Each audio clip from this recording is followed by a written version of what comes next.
Now, one of the first concepts in the point estimation can be as a layman, that when I specify that for estimating average heights of say persons of a community, I take a sample and I make use of the sample mean.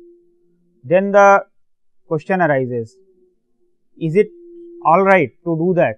That means we are actually giving a value based on the sample. So, it may be less than the true value or it may be more than the true value. Then is on the average this value equal to the true value? So, that means on the average the kind of errors that we will be making, plus and minus, they cancel out each other. This is the criteria of unbiasedness. So, we have unbiased estimation. So, now we have already mentioned that we will be making use of the functions of x1, x2, xn. So, t of x1, x2, xn, or you can say tx. So, we will use this notation for statistic and therefore, we will use it as an estimator. So, a statistic tx is said to be an unbiased estimator of g theta. Now, I am writing a parametric function, because if I have certain parameter, then some function of that we will be interested in. For example, I may be interested in mu, I may be interested in sigma square, I may be interested in sigma, or I may be interested in a linear function of mu and sigma. Here I may be interested in lambda, here I may be interested in NP, etc. So, in general I am interested in any parametric function. If the average value of Tx is equal to g theta for all theta. So, if it is not equal, then it may be equal to some value, say g theta plus some b theta. Then we say that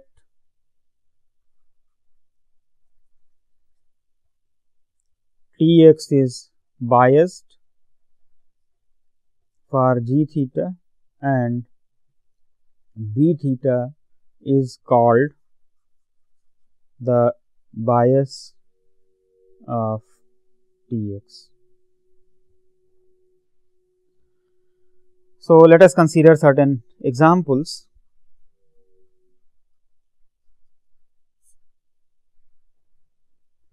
So, let me take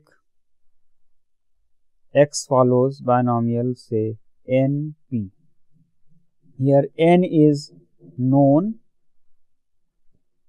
and p is a parameter.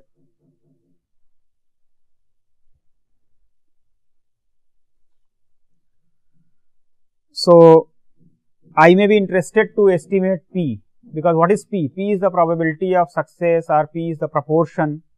So, if I consider say Tx is equal to x by n, we know in binomial distribution expectation of x is equal to NP. So, expectation of x by n is equal to p. So, x by n is unbiased for the population proportion. Of course, it may not be that we are interested only in p. I may be interested in the variance term. For example, variance in binomial is NPQ, that is NP into 1 minus p. I may be interested in p square. So, let us see that whether we can do that. If I consider say expectation of say x into x minus 1, then in binomial distribution we know it is equal to n into n minus 1 p square. That means I have an estimate of p square here. So, expectation of x into x minus 1 divided by n into n minus 1 is equal to p square. So, I have an unbiased estimate of p square. Now, suppose I want to estimate say variance, that is n p into 1 minus p. I can write it as n p minus p square. Now, for p I can write x by n, and for p square I write x into x minus 1 by n into n minus 1. And let me multiply by n here. So, this becomes expectation x minus x into x minus 1 by n minus 1. So, this implies expectation of x into n minus x by n minus 1. This is equal to np into 1 minus p. So, x into n minus x by n minus 1 is an unbiased estimator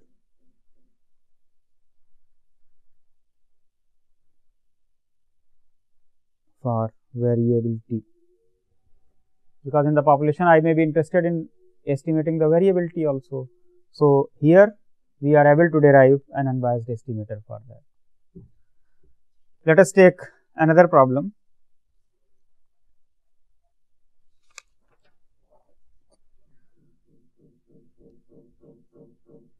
Let x1, x2, xn follow Poisson lambda distribution.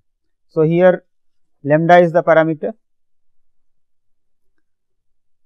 Suppose I want to estimate lambda itself, then I may use say x1. So, expectation of x1 is lambda. One may suggest using x bar, that is 1 by n sigma xi. Then expectation of x bar is also lambda.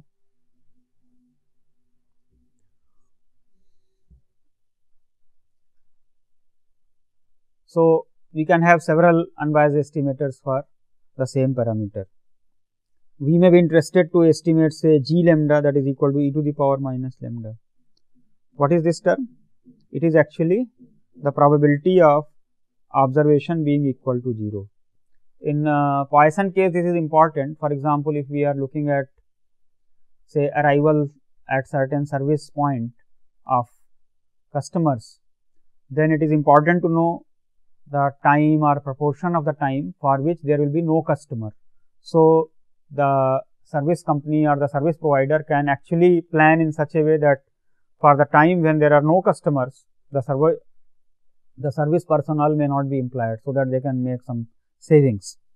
So, the 0 probability is of interest. So, we may create an estimator like this: T x1 is equal to 1 if x1 is equal to 0, it is equal to 0 if x1 is equal to 1. Then if I look at expectation of T x1, then it will be equal to 1 into probability of x1 is equal to 0 plus 0 into probability of x1 is equal to 1, or we may put x1 not equal to 0 rather than 1. So, x1 not equal to 0. So, that is equal to e to the power minus lambda. So, we are able to create an unbiased estimator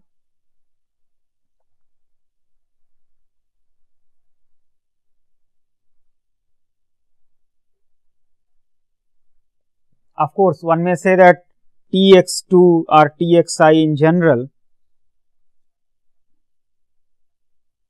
unbiased. So, which one should be used? So, we will come to this question a little later.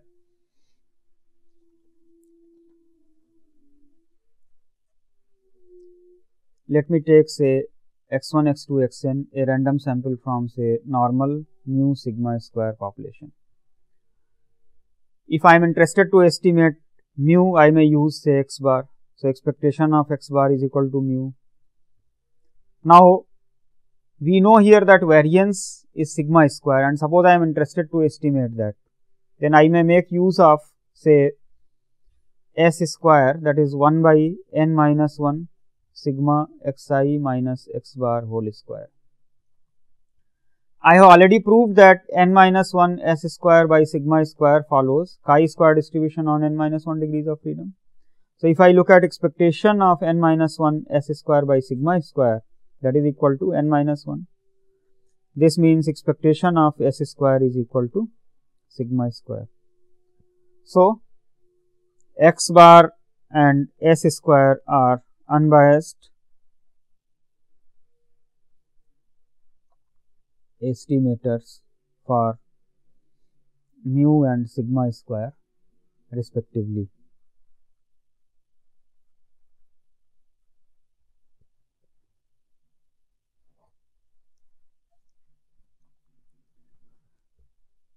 One may even be interested in certain different parametric function.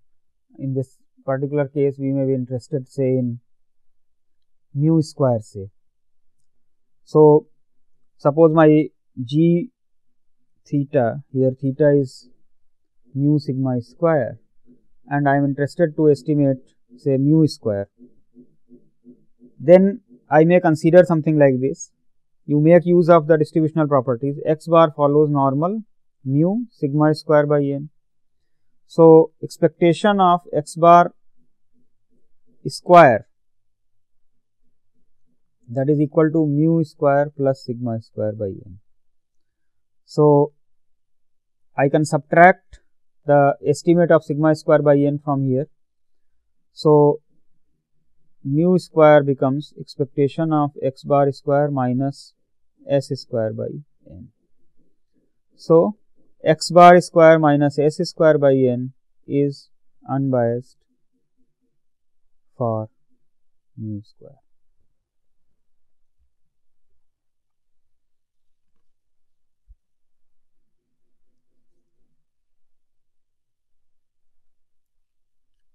Let x1, x2, xn follow say exponential distribution.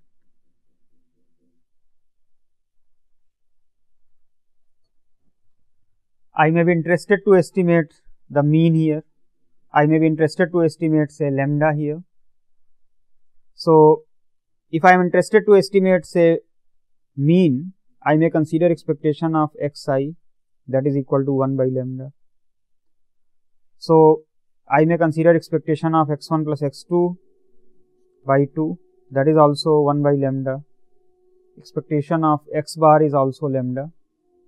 So, we will come to the question that which one we should choose among these. If I am interested to estimate say lambda itself, then I may consider, for example, here I may define say y is equal to sigma xi, and that will follow gamma n lambda. So, then we know expectation of y is equal to n by lambda. This implies expectation of x bar is equal to 1 by lambda. I may consider the reverse. What is expectation of say 1 by y?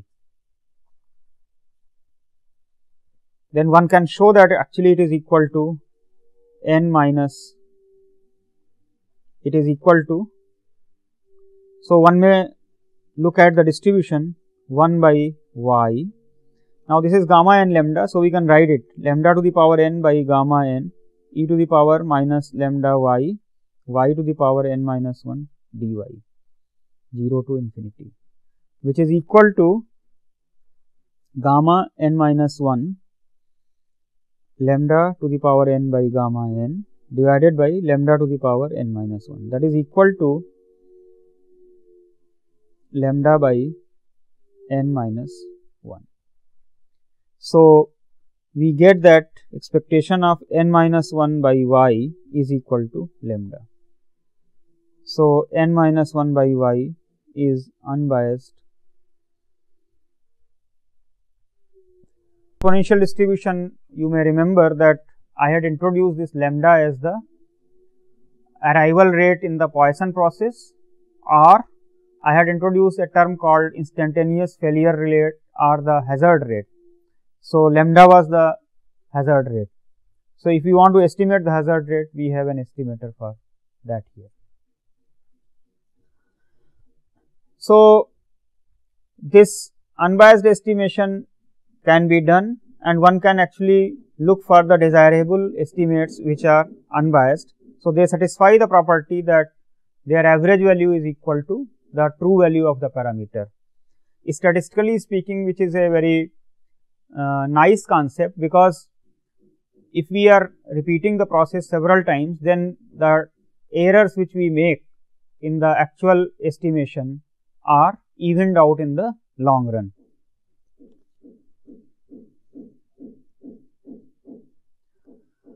However, it is not necessary that all the time the concept of unbiased estimation may be useful. Sometimes unbiased estimators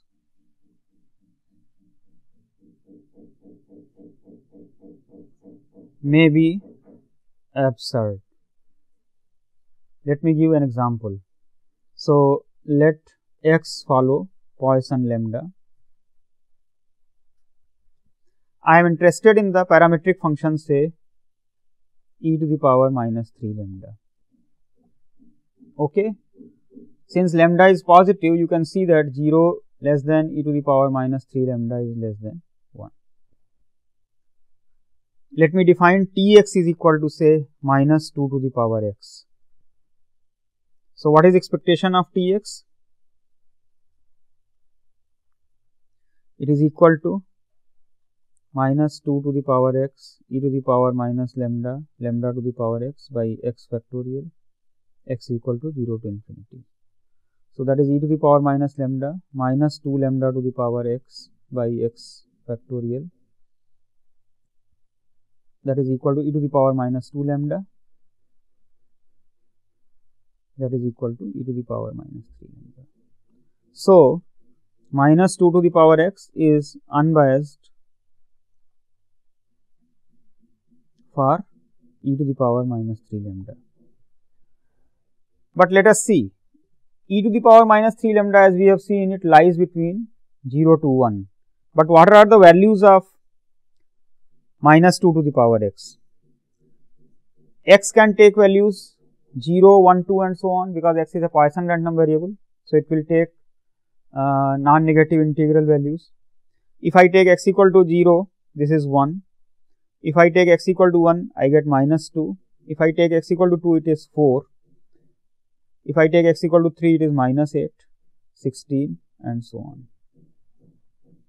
Now, you notice here, the values of the estimator are never in the interval 0 to 1. In fact, you can see, for as x becomes large, the values are actually progressively increasing on the positive and the negative side, whereas my estimate is between 0 to 1. So, this is an absurd type of situation. You look at another situation. For mu square, I gave an estimate x bar square minus s square by n.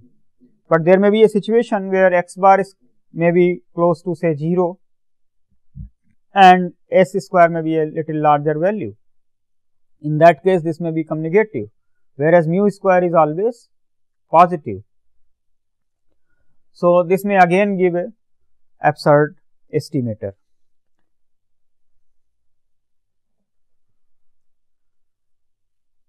Sometimes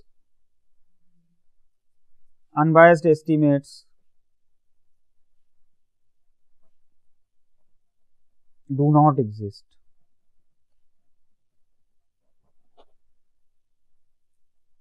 Let us take this binomial situation.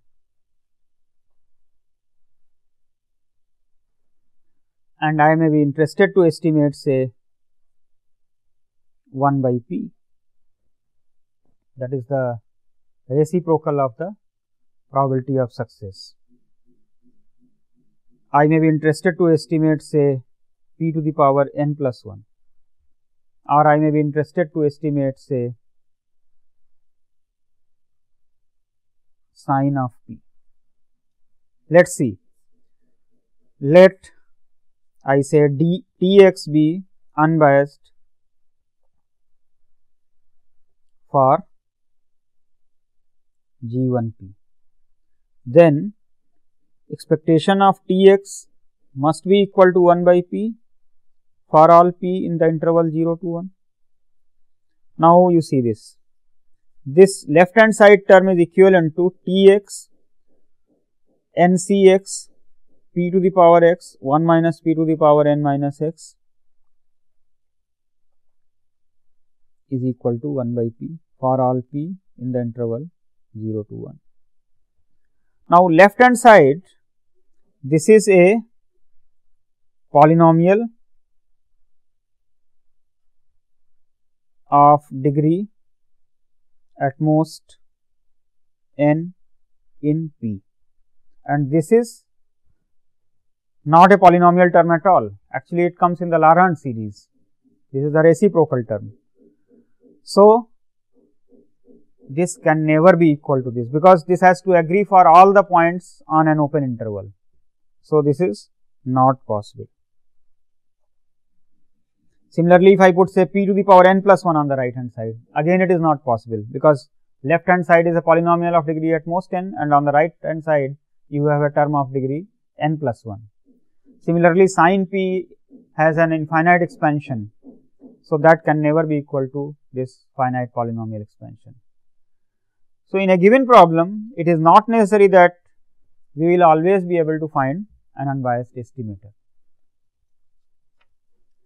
We may take another example, say x follows binomial Poisson lambda, and again I want to estimate say g1 lambda is equal to say 1 by lambda. Then sigma Tx e to the power minus lambda, lambda to the power x by x factorial. If you look at this term, the left hand side term, even if I take this to the other side, this will imply sigma Tx lambda to the power x by x factorial is equal to 1 by lambda into e to the power lambda, which I can write as 1 by lambda plus, I can expand this 1 plus lambda square by 2 factorial and so on. Now the left hand side, this is a power series in lambda, and the right hand side is a Taylor series plus Laurent series. So they can never be equal. So no unbiased estimate will exist.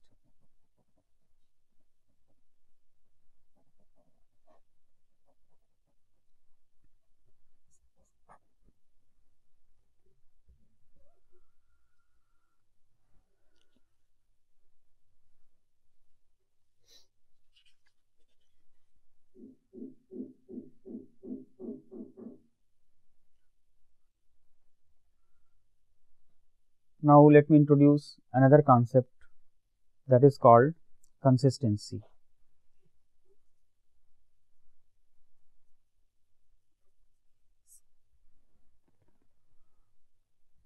So an estimator, I will use the notation now Tn, Tx. Now x is x1, x2, xn. I am putting here n to denote the dependence that there are n observations used here. So an estimator Tn is said to be consistent for say g theta if for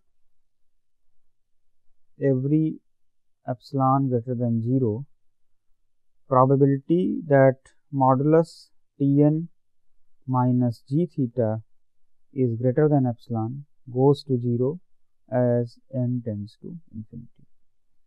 So this means that the distance between Tn and g theta becomes close as n becomes large. That means the probability that the distance is larger than a prescribed quantity, this probability must go to 0 as n tends to infinity.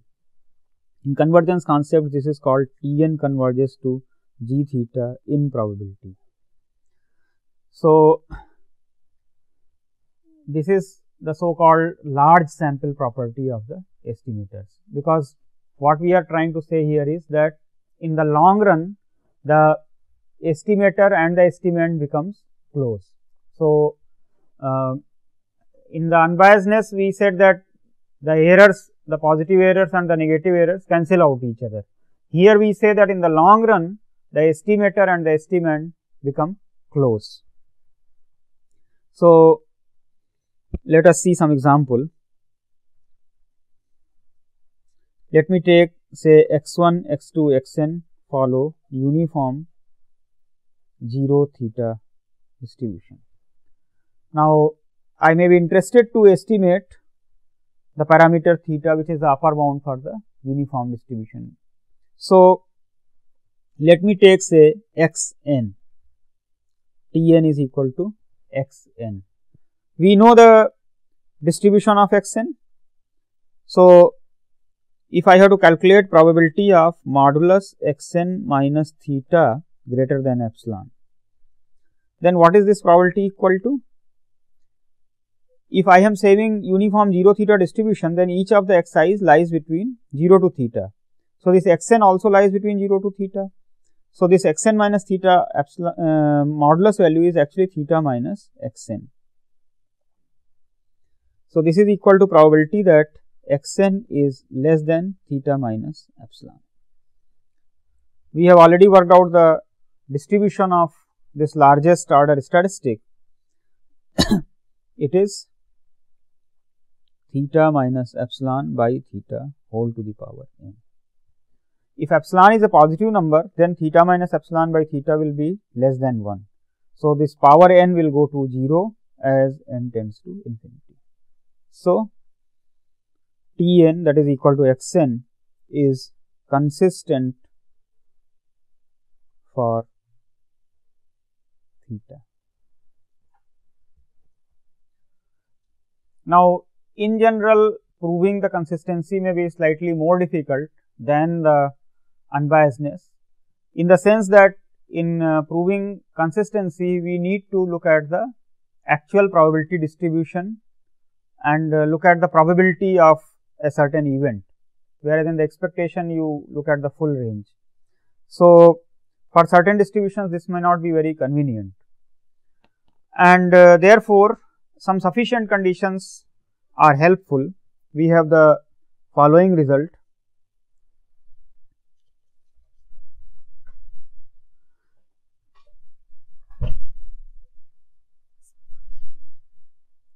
If expectation of Tn, that is equal to theta n, converges to theta, and variance of Tn is equal to say sigma n square, that goes to 0 as n tends to infinity, then Tn is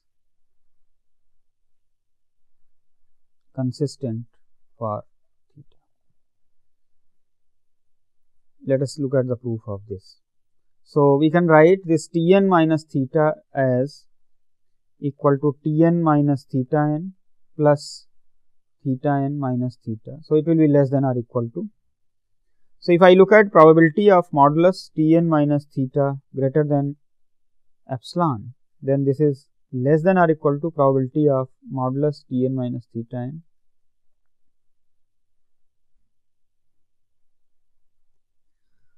Which is equal to probability of modulus Tn minus theta n greater than epsilon minus. If I use Chebyshev's inequality, it is less than or equal to sigma n square by epsilon minus theta n minus theta whole square. Now, as n tends to infinity, modulus of theta n minus theta becomes very small. So, you have a non-negative quantity in the denominator, in fact, a positive quantity, and sigma n square goes to 0. So, this goes to 0. So, Tn converges to theta in probability. This result is extremely useful in the sense that if I am considering say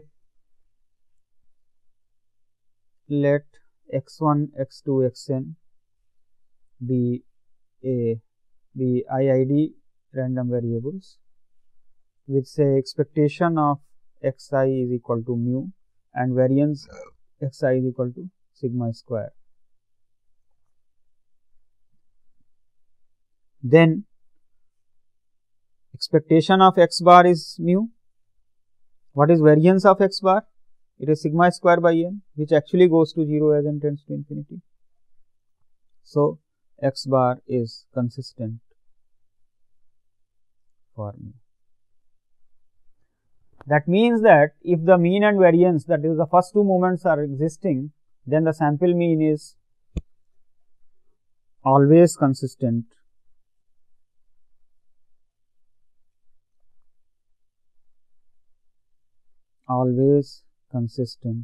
for the population mean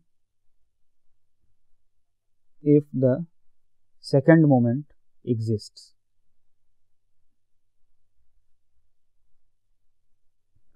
Notice that this result will not be applicable if, say, variance does not exist or even if the expectation does not exist. For example, in a distribution like a Cauchy distribution, this result will not be valid.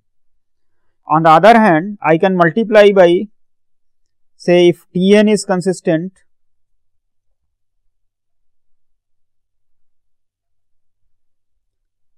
and An is a sequence of numbers which converges to 1, Bn is a sequence of numbers which converges to 0, then An Tn plus Bn is also consistent.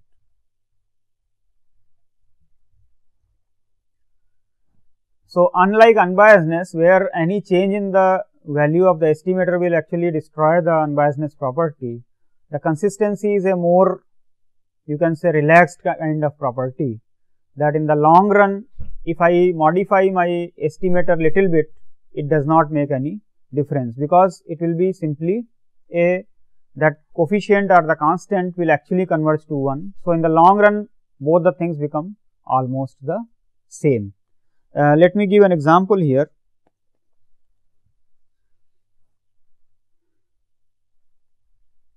In the sampling from normal population,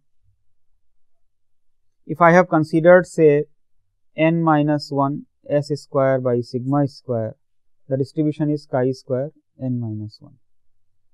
So, we know variance of n minus 1 s square by sigma square is twice n minus 1. So, variance of s square is actually equal to twice sigma to the power 4 by n minus 1, because I can take out these terms here, n minus 1 square by sigma to the power 4, and I can adjust on the other side. We have already seen that expectation of s square is sigma square. So, this is unbiased and its variance goes to 0 as n tends to infinity. So, s square is consistent for sigma square. Now, in place of s square, I consider 1 by n sigma xi minus x bar whole square. Then this is nothing but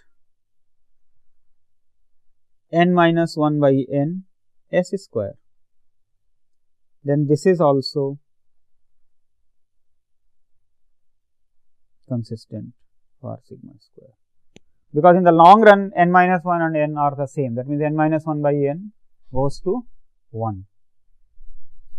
So, we will look at various other properties and the methods of deriving the estimators in the next lecture.